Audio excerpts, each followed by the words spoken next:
எல்லாருடைய ஆசைக்கும் பின்னணியில் யார் இருக்கான்னு பார்த்தா புரட்சி தலைவர் எம்ஜிஆர் தான் இருக்கார். அப்போ எம்ஜிஆர் வந்து ஒரு ரூட்டை காமிச்சிட்டு போயிட்டார். அப்போ எல்லாருக்குமே எம்ஜிஆர் ஆகணும்னு ஒரு ஆசை இருக்குது. அந்த ஆசையை நம்ம தப்புன்னு சொல்ல முடியாது. எம்ஜிஆராக ஆகணும்னா முதல்ல எம்ஜிஆரை படிக்கணும். அதுவும் எம்ஜிஆருக்கு இல்லாத ஒரு வசதி கமலுக்கும் விஜய்க்கும் இருக்குது. என்ன? நவீன உலகம். நீங்கள் அச்சின் தும்முனீங்கன்னா அவங்கள எடுத்து போட்டு கமல் அழகாக தும்முனார், விஜய் தும்முனார்னு போடுற அளவுக்கு இருக்குது.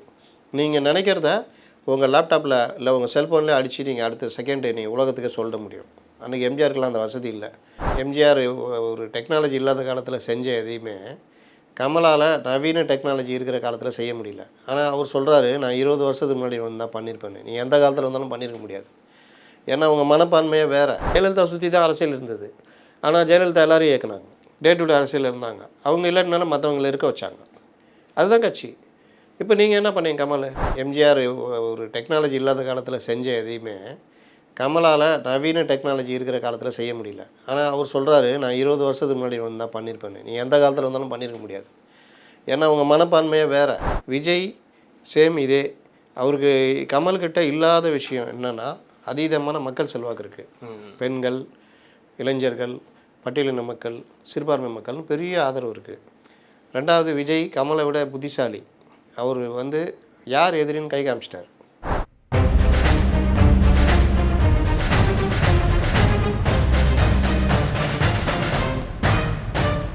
மெட்ரோலுக்ஸ் நெஞ்சங்களுக்கு வணக்கம். நான் உங்கள் கார்த்திக். இன்றைய பொலிட்டிக்கல் பல்ஸ் நிகழ்ச்சியில் நம்முடைய இணைந்திருப்பவர் மூத்த பத்திரிகையாளர் திரு அப்துல் முத்தலீஃப் அவர்கள். வணக்கம் சார். வணக்கம். எப்படி இருக்கீங்க? நல்லா இருக்கேன். கமலஹாசன், மக்கள் நீதி மையம் தலைவர் கமலஹாசன் அவர்கள் மக்கள் நீதி மையத்தோட 8 ஆண்டுகள் வந்து தொடக்கம் அப்படின்றத வந்து கொண்டாடியிருக்காங்க. கொண்டாட்டத்தில் நிறைய விஷயங்கள் அவர் வந்து பகிர்ந்திருக்காரு. மிக முக்கியமான சில உண்மைகளை சொல்லியிருக்காரு அப்படின்னு சொல்லலாம், உணர்ந்து சொல்லியிருக்காரு அப்படின்னு கூட அதை சொல்லலாம். 20 ஆண்டுகளுக்கு முன்பாக நான் அரசியலுக்கு வந்திருந்தால் என் இடமே வேறு, என் அரசியலே வேறு அப்படின்ற ஒரு விஷயம் பேசியிருந்தார். இன்னொரு பக்கம் அரசியலில் ரசிகர்கள் வேறு, வாக்காளர்கள் வேறு அப்படின்றதை என்னோட அனுபவத்தில் நான் புரிஞ்சுக்கிட்டேன் அப்படின்ற ஒரு விஷயம் போயிட்டுருக்கு. இந்த முக்கியமான விஷயத்தில் விஜய் அவர்கள் தான் இப்போது நடிகராக இருக்கக்கூடியது. விஜய் அவர்களுக்கு தான் இந்த மெசேஜ் அப்படின்றது பொதுவாக பரவலாக நம்ம எடுத்துக்கலாம். ஏன்னா இப்போ அவருடைய அரசியல், கமலஹாசன் அவர்களுடைய அரசியல் அப்படின்றது கிட்டத்தட்ட அது வேறு இடத்துக்கு போயிடுச்சு அப்படின்னும் போது அவருடைய கூற்றுப்படி அடுத்து நாடாளுமன்றத்தில் அவர் ஒரு ராஜ்யசபா எம்பி ஆகவும், தமிழகத்தில் வேறு மந்திரிகள் யாராவது வருவாங்கன்ற மாதிரி அவருடைய பேசுபொருள் இருந்துச்சு. இதை எப்படி பார்க்குறீங்க? இதை விஜயோட கனெக்ட் பண்ண வேண்டிய அவசியம் என்னவா இருக்குது அப்படின்ற ஒரு பெரிய கேள்வி வந்திருக்கு. நீங்கள் எப்படி பார்க்குறீங்க? கட்டாயம் விஜயோட கனெக்ட் பண்ணோம். நான் இன்னைக்கு கூட ஒரு இதில் எழுதியிருக்கேன். என்னென்னா, நடிகர்கள் அரசியலுக்கு வரலாமா அப்படின்ற ஒரு பார்வை இருக்குது. அரசியலுக்கு வரத்துக்குன்னு ஏதாவது தகுதி இதாக இருக்கா? அது ஒன்றும் கிடையாது. மக்கள் நலனில் அக்கறை இருக்கிற யாருமே அரசியலுக்கு வரலாம். நடிகர்களுக்கு கூடுதலாக என்ன விஷயம்னா, அவங்க ஃபேம், இயற்கையாகவே ஃபேம் இருக்கும், அவங்க ஃபாலோவர்ஸ் இருப்பாங்க, ரசிகர் இருப்பாங்க. அதனால் அவங்க வரும்போதே அவங்க சொல் அம்பலம் ஏறும். வந்த உடனே அவங்க பேசுகிறது, கருத்துக்கள் கவனிக்கப்படும். அது நடிகர்களுக்கு ஒரு ப்ளஸ் பாயிண்ட்டு. இன்னொன்று பிரபலன்றப்போ உங்களை பிரபலப்படுத்திக்க தேவையில்லை. அப்போ இந்த விஷயத்தை பயன்படுத்தி அரசியலுக்கு வர்றவங்க இருக்காங்க. மைனஸ் என்ன? அவங்க வந்து பார்ன் வித் கோல்டன் ஸ்பூன், பசி என்பதை அறியாதவர்கள். சாதாரண மக்கள் வாழ்க்கையை அவங்க பார்த்துருக்க மாட்டாங்க. அப்போ அவங்களுக்கு பல விஷயங்கள் புரியாது. இன்னொரு விஷயம், ஒரு மாதிரியான உலகத்தில் வாழ்ந்துருப்பாங்க, அடிமைத்தனமான உலகம். ஆஹா ஓஹோ, எதுவுமே மைனஸே வராது. நேரில் இருக்கிறவங்க என்ன பேசுவாங்க? சார் அந்த சீனில் அப்படி கையை வீசுனீங்க, அது வேறு லெவலில் இருந்துச்சு சார். அது இதே மாதிரியே ஒரு பாராட்டு, பெருமை பேச்சு, அடிமைகள் கூட்டம், இப்படியே தான் வளர்ந்துருப்பாங்க. பொது அறிவோ அரசியலோ அவர்களுக்கு ரொம்ப தெரியாது. தெரிஞ்சாலும் பெருசாக அதில் ஆர்வம் காட்ட மாட்டாங்க. அப்போ இதெல்லாம் அவர்களுக்கு மைனஸ் பாயிண்ட். இதை மீறி நீங்கள் அரசியலுக்கு வரன்றதுனா என்னென்னா, ஒரு ஆசை. எல்லாருடைய ஆசைக்கும் பின்னணியில் யார் இருக்கான்னு பார்த்தா புரட்சி தலைவர் எம்ஜிஆர் தான் இருக்கார். அப்போ எம்ஜிஆர் வந்து ஒரு ரூட்டை காமிச்சிட்டு போயிட்டார். அப்போ எல்லாருக்குமே எம்ஜிஆர் ஆகணும்னு ஒரு ஆசை இருக்குது. அந்த ஆசையை நம்ம தப்புன்னு சொல்ல முடியாது. எம்ஜிஆராக ஆகணும்னா முதல்ல எம்ஜிஆரை படிக்கணும். எம்ஜிஆர் எப்படி ஆனார், எம்ஜிஆர் என்னென்ன முன்னுதாரணங்களை விட்டுட்டு போயிருக்காரு. அப்போ எம்ஜிஆருடைய முன்னுதாரணங்களை பின்பற்றி இன்றைக்கி இருக்கிற காலகட்டத்தில் அதை நீங்கள் எப்படி கைகொள்ள வேண்டும் அப்படின்றத படிக்கணும். ஆனால் எம்ஜிஆர் மாதிரி ஆயிடணும், முதலமைச்சர் ஆயிடணும், ஆனால் நான் வந்து எனக்கு என்னென்னு இருப்பேன் அப்படின்னா அது கைகூடாது அப்படின்றதுக்கு பலரும் உதாரணம். பாக்யராஜிலேருந்து டி ராஜேந்தர்லேருந்து பலரும் ஆரம்பித்தாங்க. ஒன்றும் பெருசாக சோபிக்கலை. அப்போ எம்ஜிஆர் இங்கே எங்கே வேறுபடுகிறார் அப்படின்றதான் கமல் உள்ளிட்டவர்கள் தெரிஞ்சுக்கணும். 8 வருடம் தாண்டியும் நேற்று கமல் நீங்கள் சொல்கிறீங்க உணர்ந்து பேசினார் அப்படின்னு. வார்த்தைகள் வர்றது வேறு, அது பிரவாகமாக வர்றதுன்றது வேறு, உணர்ந்து பேசுறது வேறு. நேற்று அவர் பிரயோகித்ததெல்லாம் அவருடைய பாணியில் சொல்வதென்றால் அது வார்த்தை பிரயோகம்தான் தவிர உணர்ந்து சொல்லப்பட்ட வார்த்தைகள் அல்ல அப்படின்னு. ஏன்னா நீங்கள் அவர் சொல்கிறாரு ரசிகர்கள் எல்லாம் வாக்காளர்கள் அல்ல அப்படின்றது, தலைவர்கள் எல்லாம் நடிகர்கள் எல்லாம் தலைவர்கள் அல்ல அப்படின்னு ரசிகர்கள் திருப்பிட்டு சொல்லுவோம். ஏன்னா ஏன் ரசிகர்கள் வாக்காளர்களாக மாறவில்லை அப்படின்றது ரொம்ப முக்கியம். எம்ஜிஆர் உடைய ரூட்டு என்ன? 10 வருஷம் மேலே டிஎம்கேல ஒர்க் பண்ணார். 62ல் வராரு. 10 ஆண்டுகள் எம்ஜிஆருடைய உழைப்பு கடுமையாக இருக்குது. அண்ணாவை மீறி கூட்டம் சேரும். கூட்டத்தில் இவர் வரும்போது சலசலப்பு வருது. அண்ணாவே சொல்கிறது கூட்டத்துக்கு முன்னாடி வா, இல்லாட்டி முடிஞ்சா பருவான். என் தம்பியுடைய முகத்தை காட்டினால் 1,00,000 வாக்குகள் விழும் அப்படின்றார். இதில் மரத்திலிருந்து ஒரு கனி விழுந்தது, அந்த கனியை எடுத்து என் இதயத்தில் வைத்து கொண்டேன், அந்த இதய கனி தான் எம்ஜிஆர் அப்படின்றார்.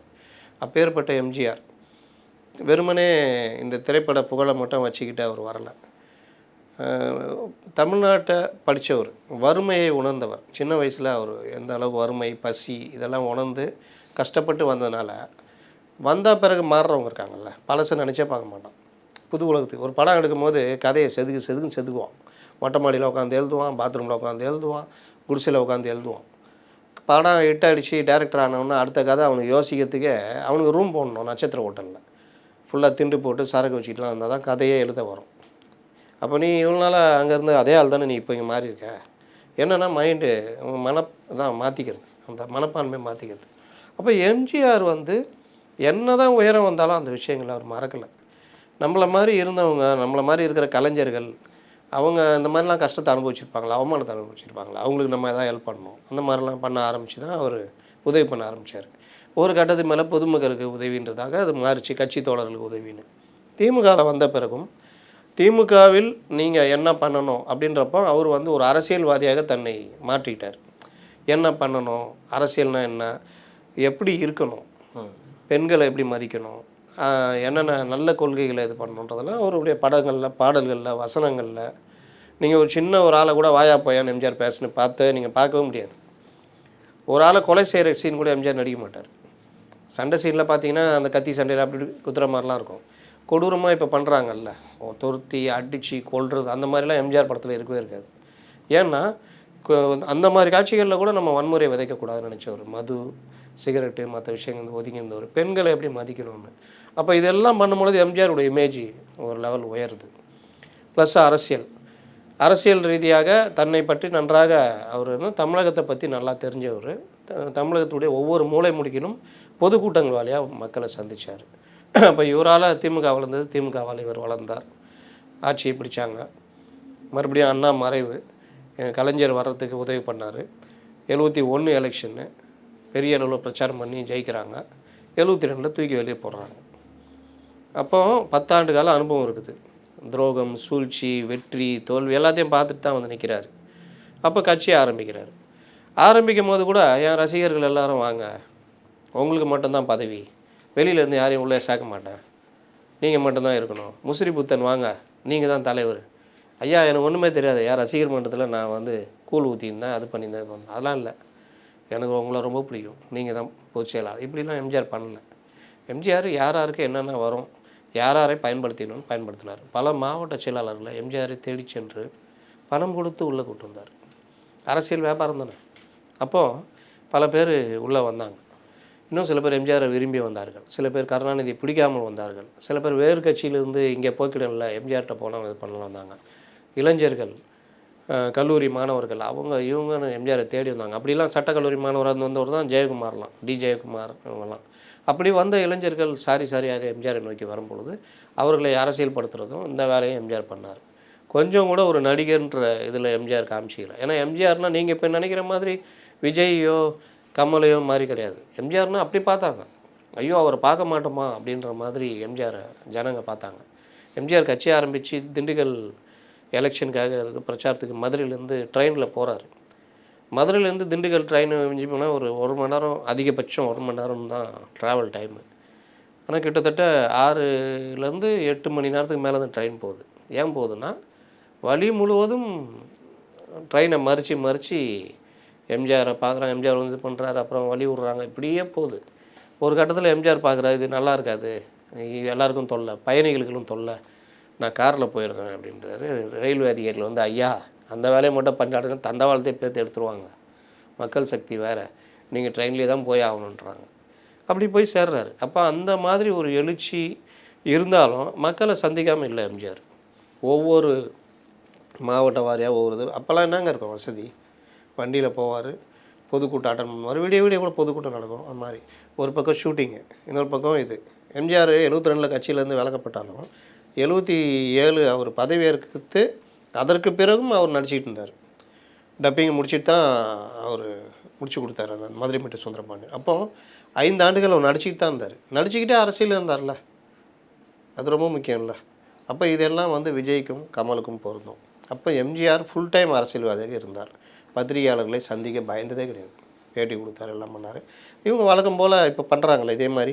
எம்ஜிஆருக்கு அறிவே இல்லை, எம்ஜிஆர் அறிவியலி, கோமாளி, ஏமாளி, மலையாளி, கூட இருந்தால் தமிழன், வெளியில் போயிட்டால் மலையாளி, ஆனால் திராவிட முன்னேற்ற கழகம், ஆனால் எம்ஜிஆர் மலையாளி, திராவிடத்தில் மலையாளம் வராதுன்னு நினைக்கிறேன். இந்த மாதிரிலாம் இது பண்ணாங்க. அதை மீறி தான் அவர் வளர்ந்தார். ஏன்னா மக்களுடைய ஆதரவு இருந்தது, அவருடைய செல்வாக்கு.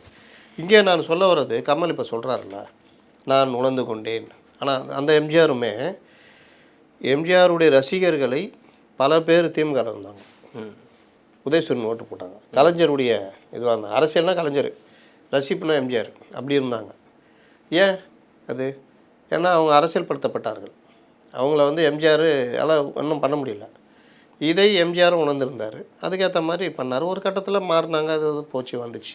இதை தான் கமல் சொல்கிறாரு. இல்லை, இத்தனை வருடம் கழித்து, இப்போ 8 வருஷம் கழித்து அவர் சொல்கிறாருன்றாரு. எல்லாத்துலேயும் ஒரு அறிவியலியாக செயல்படக்கூடிய கமலஹாசன் அவர்களுக்கு இது மட்டும் அறிவாளியாக செயல்பட்ட கமலஹாசனுக்கு இது மட்டும் புலப்படாமல் போயிடுச்சா? தெரியாதா? எல்லா விஷயத்துலேயும் ஒருத்தர் ஞானம் இருக்கணும்னு அவசியம் இல்லைங்க. நான் கூட ஒரு இதில் எழுதியிருந்தேன், நீங்கள் வந்து கலை உலகத்தில் பெரிய ஆள், உலக நாயகன், கலை உலக சக்கரவர்த்தி, நீங்கள் சிவாஜியை விட ஒரு கட்டத்துக்கு அடுத்த கட்டத்துக்கு நகர்ந்தவர். சிவாஜி கணேசன் செய்ய முடியாத சில விஷயங்கள் நீங்கள் செஞ்சுருக்கீங்க. அவர் சொந்த படம் எடுத்து பல விஷயங்களை பண்ணி காட்டினவர் இல்லை, புது புது முயற்சிகள். கமல் அதை பண்ணியிருக்காரு. ஒரு பார்வை மாற்றுத்திறனாலியாக ஒரு படம் முழுசும் பண்ணார். 100வது படம் யாரும் அப்படி பண்ண மாட்டாங்க, தைரியம் இருக்காது. 100வது படம் வெற்றி படமாக அமையணும்னு பார்ப்பாங்க. அவர் அந்த பார்வை மாற்றுத்திறனாலியாக ராஜபார்வையில் நடிச்சிருப்பார். நீங்கள் வந்து 10 தசாவதாரத்தில் 10 வேடம் 10 விதவிதமாக பண்ணி அதை கொண்டு வந்து அந்த திரைக்கதையை ஒன்றா கொண்டு வந்து சேர்க்குறதுன்றது பெரிய நவீன டெக்னாலஜியில் பெரிய விஷயம். அதெல்லாம் பண்ணார். அந்த மாதிரி அவர் அதில் பெரிய ஆள். அரசியலில் அவர் ஒன்றும் இல்லைன்றது தான் அவர் வந்த பிறகு எல்லாருமே தெரிஞ்சுக்கிட்ட விஷயம். என்ன காரணம்னா, நான் இப்போ சொன்ன காரணம். எம்ஜிஆர் என்னென்ன பண்ணார் நான் சொன்னேன்ல, இது எதையுமே கமல் பண்ணல. மக்களை சந்திக்கவில்லை. சும்மா என்றைக்கோ ஒரு நாள் போய் சந்திக்கிறதுலாம் கிடையாது. டே டு டே ஆக்டிவிட்டீஸ் இருக்கணும். ஒரு மாதத்துக்கு டூர் போட்டிங்கன்னா நீங்கள் எல்லா இடத்துலையும் போகணும் வரணும். ஏதோ ஒரு மாவட்டத்தில் நீங்கள் உங்களுடைய பங்களிப்பு இருந்துகிட்டே இருக்கணும். இப்போ சீமானியோ அண்ணாமலையோ பாருங்கள், ஏதோ ஒரு இடத்துல எங்கேயாவது இருந்துகிட்டே இருப்பாங்க, பேட்டிகள் இருந்துகிட்டே இருக்கும்.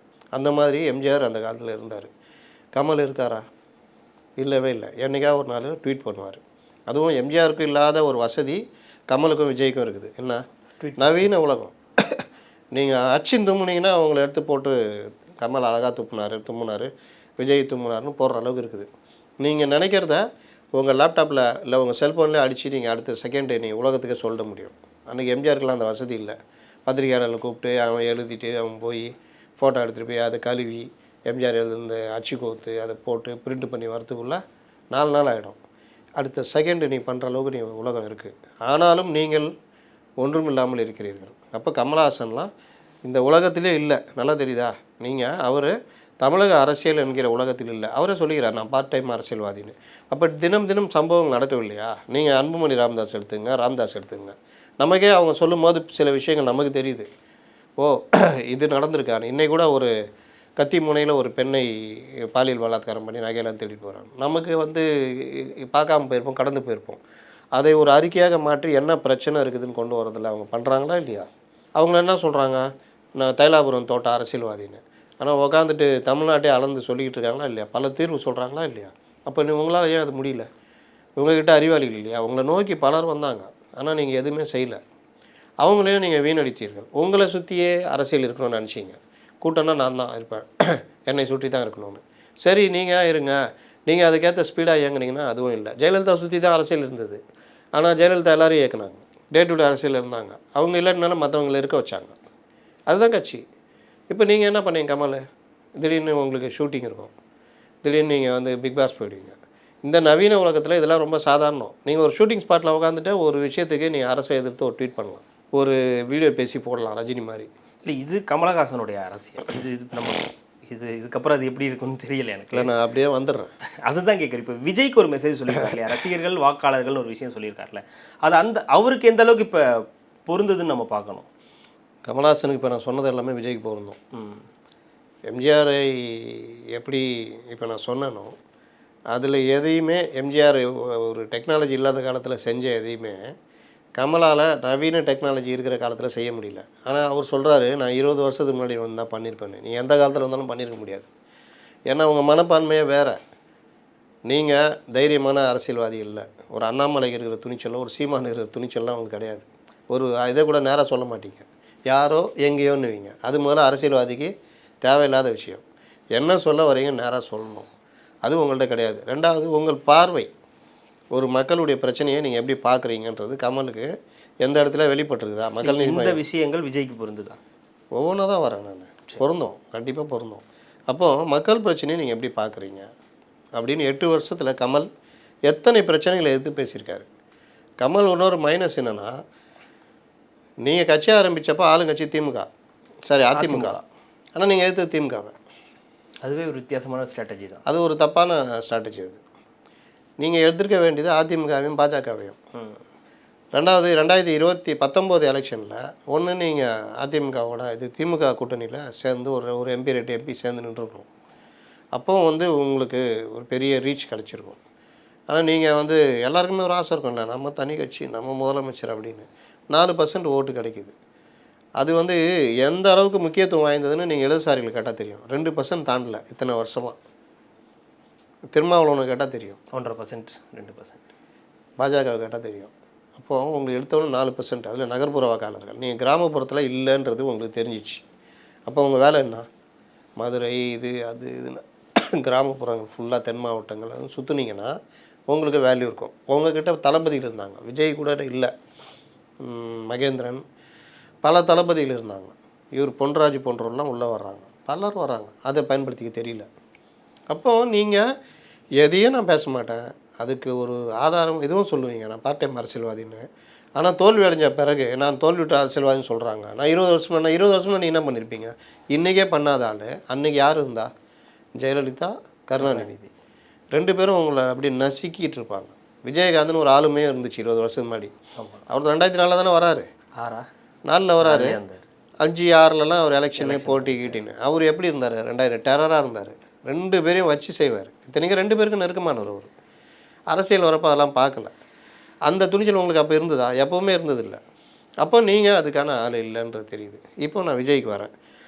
இது மாதிரி ஒரு தோல்வியடைந்த அரசியல்வாதியாக 8 ஆண்டுகள் கட்சி நடத்தி இன்றும் ஒன்றுமில்லாமல் போய் இப்போது என்ன சொல்கிறாரு? 2026 நம்முடைய சட்டமன்ற உறுப்பினர்கள் சில பேர் அங்கே சட்டமன்றத்தில் இருப்பார்கள்னு ஒரு ஆசை வார்த்தை காமிக்கிறார்.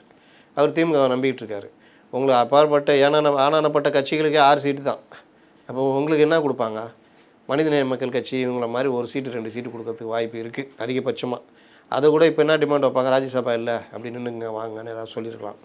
அப்போது இவ்வளோ தான் உங்கள் நிலைமை ஆகி போச்சு. இப்போ நான் விஜய்க்கு வரேன். விஜய் சேம் இதே. அவருக்கு கமல்கிட்ட இல்லாத விஷயம் என்னென்னா, அதீதமான மக்கள் செல்வாக்கு இருக்குது. பெண்கள், இளைஞர்கள், பட்டியலின மக்கள், சிறுபான்மை மக்கள்னு பெரிய ஆதரவு இருக்குது. ரெண்டாவது, விஜய் கமலை விட புத்திசாலி. அவர் யார் எதிரின்னு கை காமிச்சிட்டார். சித்தாந்த எதிரி, அரசியல் எதிரின்னு கை காமிச்சிட்டார். அவருடைய பேச்சும் அதை நோக்கி இருக்குது. கமல்கிட்ட இல்லாத மைனஸ் விஜய்கிட்ட என்ன இருக்குது? யாரையும் உள்ளே விடுறதில்ல.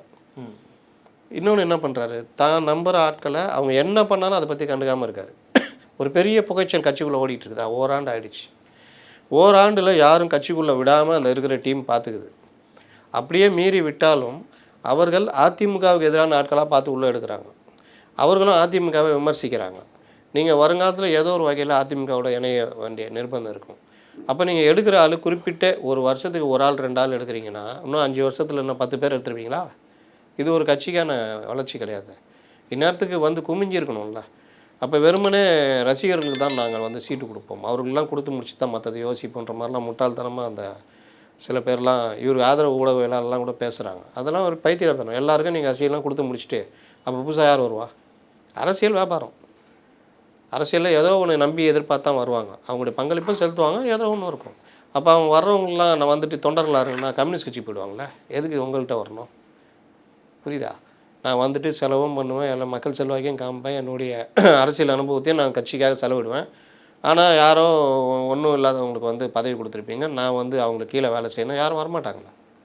இப்போ காளியம்மாலே எடுத்துக்கங்க, வந்துட்டு நீங்கள் ஒரு மாவட்டத்தில் பொறுப்பில் இருந்துக்குங்க அப்படின்னு சொல்லிட்டா அவங்க என்ன பண்ணுவாங்க?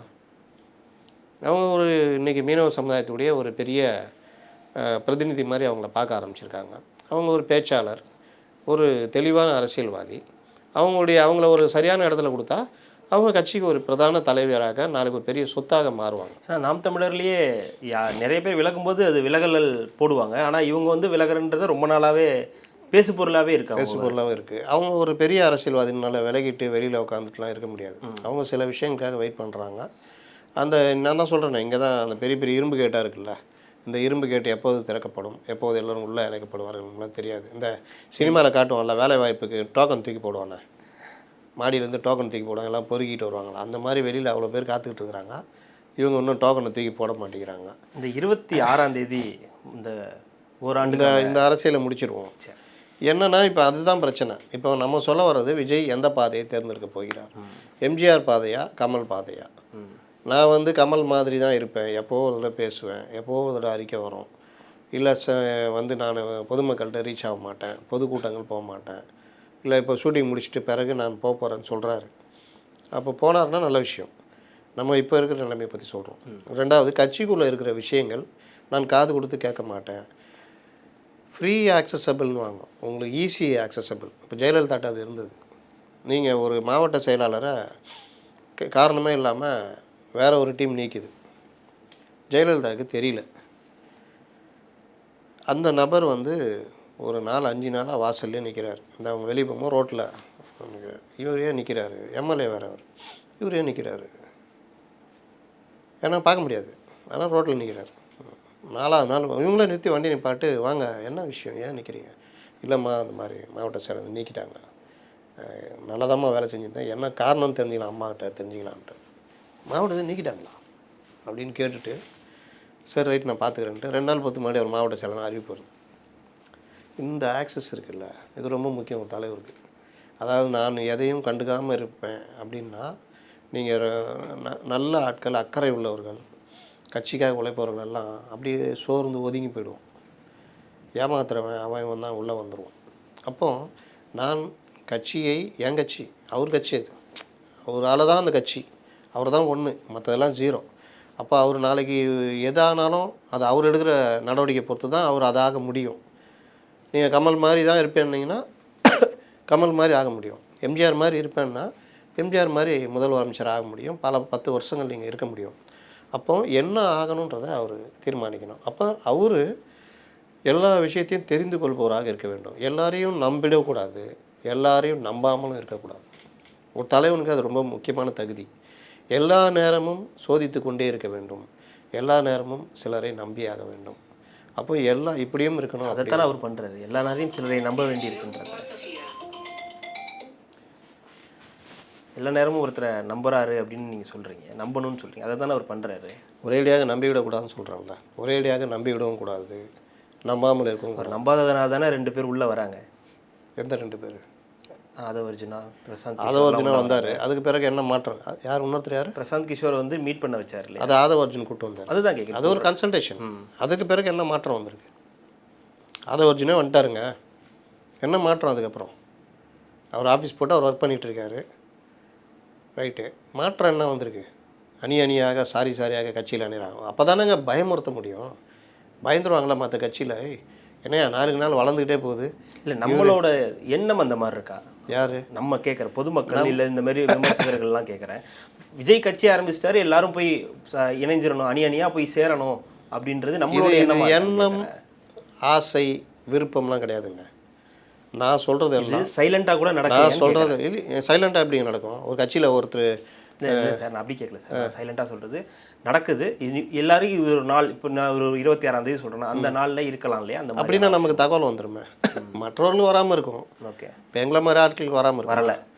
வரல இல்லையே பல பெரிய தலைவர்கள் காலையில். நான் ரொம்ப நாளாக உங்கள்கிட்ட ஒரு கேள்வி கேட்டுக்கிட்டு இருக்கேன். இந்த இணைப்பு விழா இல்லை இந்த ஓராண்டு விழாவில் இணைப்பு அப்படின்ற ஒரு விஷயங்கள் நடக்குமான்னு கேட்டுக்கிட்டு இருக்கேன். அதுக்கான வாய்ப்புகள் அதுதான் எதுவுமே இல்லையே. இது வரைக்கும் பல தலைவர்கள் வெளியே காத்துக்கிட்டு இருக்கிறாங்க. பல பேர் சோர்ந்து போயிருக்காங்க. இல்லை, காளியம்மாள் ரொம்ப நாளாக தாவே காலை அப்படின்னு சொல்லிக்கிட்டு இருக்கு. இல்லை, ஒரு ஆளை பேரை குறிப்பிட்டு சொல்ல வேணாம். ரொம்ப நாளா செய்திகள்ல சொல்றாங்க தாவேக்காக்கு போறாங்க, தாவேக்காக்கு. ஆனா இன்னைக்கு அவங்க என்ன சொல்லிருக்காங்க, கிட்டத்தட்ட வெளியே போறது உறுதின்ற மாதிரி பேசுறாங்க. ஆனா எங்கன்றதை அவங்க நம்பி வராங்க. நீங்க அந்த தகவல் அந்த தலைவருக்கு போகுதுன்னா எப்படிங்க? அப்போ அவங்க 2 கட்டம் ஆயிட்டாங்கல்ல. திரிசங்கு சொர்க்கம்னுவாங்க. மேலேயும் போக முடியாது, கீழேயும் வர முடியாது, பூமிக்கும் வர முடியாது, சொர்க்கத்துக்கும் போக முடியாது. நடுவில் நிற்கிற மாதிரி, தொண்டையில் சிக்கிக்கிட்ட மாதிரி. ஒன்று முழுங்கினால துப்பிடணும். தொண்டையில் சிக்கின முள்ளு மாதிரி இப்போ அவங்க நிலைமை. அப்போது இவங்கன்னு மட்டும் இல்லை, பலருடைய நிலைமை அப்படி இருக்கிறது. அப்போது நீங்கள் இந்த விஷயம் தெரியுது. பிரசாந்த் கிஷோர் வந்து சொல்கிறாரு, உங்கள் ஸ்டேட்டஸ் இவ்வளோ தான் இருக்குது, மாவட்ட செயலாளர்களும் இப்படி தான் இருக்காங்க, உங்கள் ஆப்டான ஆள் இல்லை. பல மாவட்ட செயலாளர் இப்போ வேறு மாதிரி போயிட்டாங்க. திமுக மாவட்ட செயலாளர் கூட பயங்கரமாக இருக்காங்க. இப்போவே ஈவன் திருமணம் நிகழ்ச்சிக்கு வர்றது கூட எனக்கு இவ்வளோ அமௌண்ட்டு தரணுன்ற லெவலுக்குலாம் போகிறாங்க. அந்த செய்திகள்லாம் வெளியே வருது. அப்போ இது வந்து ரொம்ப டேஞ்சரான விஷயம் இந்த கட்சிக்கு. இன்னொன்று வந்து கட்சிக்கு புது வரவுகள் அனுமதிக்கப்படுவதில்லை. அப்படி இருக்கும்போது என்ன ஆகும்னா, நீங்கள் இவங்க சொல்லிக்குவாங்க உள்ளே இருந்துக்கிட்டு, இல்லை மற்றவங்க நம்மளை திட்டி போடுவாங்களே. இப்போ கீழே இப்போ நான் பேசினா கீழே திட்டி போடுறவங்க சொல்லுவாங்க, உங்களுக்கு தெரியுமா கட்சி அப்படி இது இப்படி இருக்குன்னு. என் வேலை உங்களுக்கு தெரியுது பற்றி சொல்கிறதுலாம் அவசியம் இல்லை.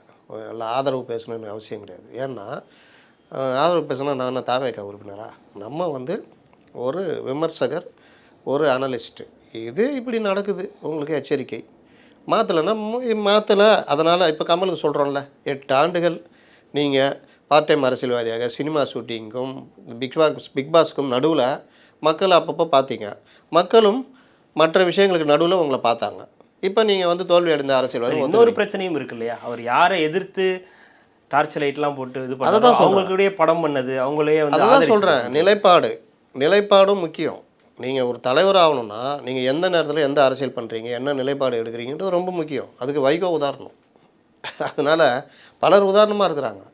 இந்த விஷயங்கள் எல்லாமே நீங்கள் வந்து வர்றீங்கன்னா இதை தெரிஞ்சுக்கணும். இல்லை தெரிஞ்சுக்கிறவங்கள கூட வச்சுக்கிட்டு கேட்டுக்கணும். எதையும் காது கொடுத்து கேட்க மாட்டேன், நான் இருப்பேன். அவர் ரொம்ப அமைதியானவருங்க, ரொம்ப நல்லவருங்க, ரொம்ப ஆழ்ந்து சிந்திக்கக்கூடியவருங்க. அவர் ஒருத்தர் நம்பினார்னா அப்படியே நம்புவாருங்க, டக்குன்னு ஒரு முடிவு எடுக்க மாட்டாருங்கன்னா அரசியலில் அதெல்லாம் நடக்காது. இன்றைக்கி மந்திரி, நாளைக்கு காலைல எந்திரி. அதான் ஜெயலலிதா அரசியல். அதனால தான் அவங்களால திமுக எடுத்து அரசியல் பண்ண முடிஞ்சது. அப்போ நீங்கள் எடுத்தங்க அழுத்தம்லாம் நடக்குன்னு நம்ம சொல்லலை. ஆனால் உண்மையை புரிந்து கொண்டு கட்சியில் ஒரு நீங்கள் எவ்வளோ டைம் கொடுப்பீங்க? ஓராண்டு கொடுப்பீங்களா? ஒரு கட்சி ஓராண்டாக எந்தவித அசைவும் இல்லாமல் வெறுமனே, அதுவும் இந்த காலத்தில் வந்து சும்மா லைட்டாக நீங்கள் தும்முனால வெளியில் வருது. அப்படி இருக்கும்போது இந்த தும்முறதை மட்டுமே பெருசாக பெருமையாக கொண்டு வந்து உங்கள்கிட்ட காமிக்கும் பொழுது அதை மட்டுமே நம்பிக்கிட்டு இருக்கிறதுன்றது நல்லா இருக்காதுல்ல. இன்றைக்கி என்னென்ன அரசியல் நடந்துக்கிட்டு இருக்குது, எவ்வளோ அரசியல், எப்படி ஒரு விஷயத்தையே அப்படியே டைவெர்ட் பண்ணி மான் கராத்தை போட்டுக்கிட்டு இருக்கிறாங்க. அந்த மான் கராத்தையும் ஜனங்க வந்து அதுக்கு பின்னாடி டைவெர்ட் பண்ணி போகிற ஏற்பாடாக நடக்குது. அப்போ நீங்கள் இது மான் கராத்தையா? இந்த கதைலாம் எங்கள்கிட்ட செல்லாது. மக்கள் பிரச்சனை பேசிக்க ஒரு அறிக்கை வரணும்ல. நீங்கள் வந்து ஒரு ஸ்கூல் நடத்துகிறீங்கன்னு உங்களை தப்பான ஒரு ஸ்கூல் நடத்துகிறாரு, இவங்களாம் நடத்தலையா? இவங்களும் நடத்துகிறாங்கல்ல, திருமாவளவன் நடத்துகிறாரு. அப்போது நீங்கள் மட்டும் ஸ்கூல் நடத்துகிறீங்கன்னு போட்டு லண்டனில் இருக்க ஒரு படத்தை போட்டு ஃபேக் ஒரு பொய்யான செய்தியை போடுறாங்க. பரந்தூர் பக்கத்தில் அதுன்னு மறுக்கணுமா வேணாவா? நீங்கள் உங்களுக்கு மறுக்க வேணாம்.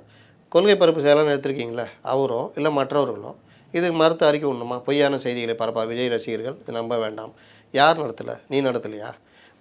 இருமொழி கொள்கைக்கும் ஒரு பள்ளி நடத்துறதுக்கும் என்ன சம்மந்தம் இருக்குது? ஏன் முடிச்சு போடுகிறீர்கள்? முடிச்சு போடுகிற நீங்கள் யார்? இதெல்லாம் கேட்கணுமா வேணாவா? இல்லை, நீங்கள் சொல்கிற விஷயங்கள் இவங்கெல்லாமே ஆக்டிவாக இல்லாததுக்கு காரணம் தலைமையா, இல்லை அவங்களே ஆக்டிவாக இல்லையா?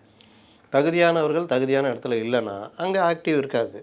தலைமையும் இதை கவனித்து தகுதியானவர்களை தகுதியான இடத்துல வைக்கணும். அப்போ நான் எதுவும் வைக்க மாட்டேன், நானும் கண்டுக்க மாட்டேன், தகுதி இல்லாத ஆட்களும் பண்ணுவேன், சுயநலத்தோடு இயங்குகிற ஆட்களையும் பண்ணுவேன்னா அப்படியே தான் போகும். கமல் வந்து எதிரி யாருன்னு காட்டல, அவர் வரவே இல்லை, பார்ட் டைம் அரசியல்வாதி. நீங்கள் எதிரி யாருன்னு காட்டிட்டீங்க, உங்களை நம்பி லட்சக்கணக்கான பேர் இருக்காங்க. ஆனால் நீங்கள் உங்கள் கட்சியை வந்து எதுக்கும் வாசல் திறந்து வைக்கல, ஒரு இரும்பு திரை மாதிரி இருக்குது. என்ன நடக்குதுன்னு தெரியலையே, எல்லாமே யூக அடிப்படையில் தானே பேசுகிறோம்.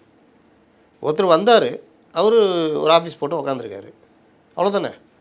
அப்போ உங்கள் சார்பாக இந்த விஷயத்தில் என்ன ரியாக்ஷனு, என்ன நடக்குது? ஒரு பொதுச் செயலாளர் எங்கேயாவது நீங்கள் பார்த்துருக்கீங்களா? ஒரு கட்சியில் தலைமை நிர்வாகி ப்ரெஸ்ஸை பார்க்காம, டெய்லி டே டு டே விஷயத்தில் தலையிடாமல், எதுவும் பேசாமல் ஒரு மனிதரால் இருக்க முடியுமா ஒரு கட்சியில், ஒரு தலைமை பதவியில்? இருக்கிறாங்கல்ல.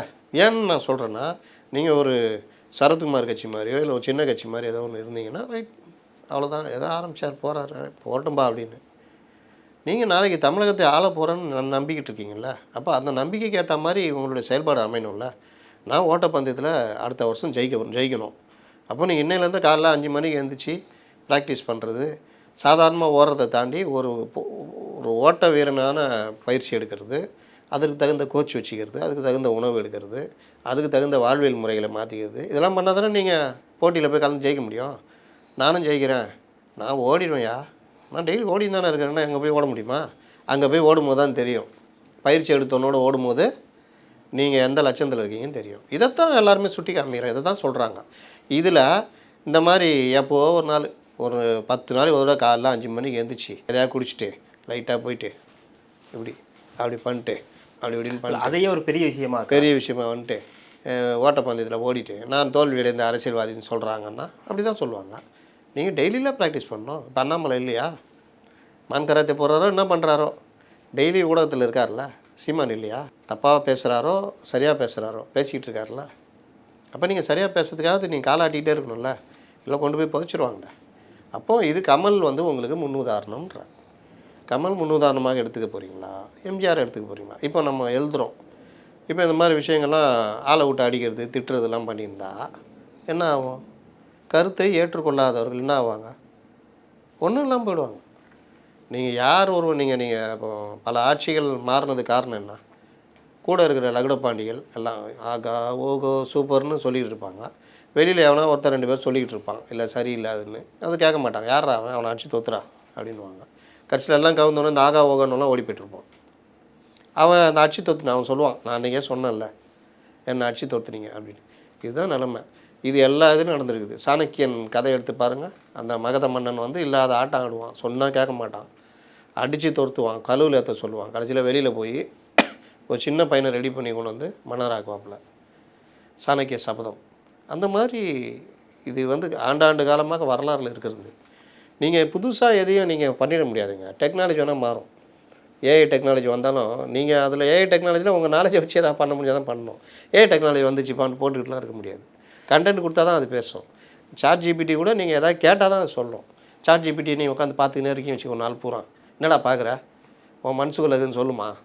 அப்போது நீங்கள் தான் இயங்கணுன்றது முக்கியம். அதனால தான் நான் இதை சொல்ல வரேன். அப்போ இந்த 26ஆம் தேதி என்ன நடக்குது, என்ன நடக்கும்? 26ஆம் தேதி நீங்கள் ஓராண்டு விழா கொண்டாடுறாங்க, பொதுக்குழு ஓராண்டு விழா அப்படின்னப்போ நான் கூட ட்விட்டரில் போட்டேன், பொதுக்குழு கிடையாது ஓராண்டு விழாவாக கொண்டாடுறேன். தற்குறி, உனக்கு தெரியுமா பொதுக்குழுவும் ஓராண்டு விழாவையும் தான் சேர்த்து நடத்துகிறார்களா தற்குறி.